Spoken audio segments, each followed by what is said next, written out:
Sizda ham YouTube platformasi ishlamay qoldimi? Bu taklifim aynan siz uchun. Diqqat bilan videoni oxirigacha ko'ring. Mana Play Marketga kiramiz. Google Play Marketda poyezga tepaga poyez bor. Ana poyezga yozamiz. VK. Ana o'zi VK yozib o'zi chiqaveradi. Ana birinchisini VK video degan programma bor. Открыть.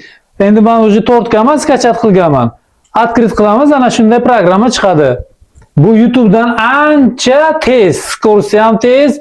Bu yerga barcha kinolar, video, kino, boshqa hammasi, avvalgi kinolar ham hammasi chiqadi. Bu yerga keyin введите запрос, xuddi YouTube'da sal boshqacharoq. Ana bu yerga masalan yozasiz. Boyevik deb yozasiz, barchasi chiqaveradi ana. Yangi videolar hammasi chiqadi ana. Barchasi kinolar, hammasi bunaqa YouTube'da treyler emas, 1 minutlik, 2 minutlik emas, hammasi ana katta videolar. Barchasi bor ana.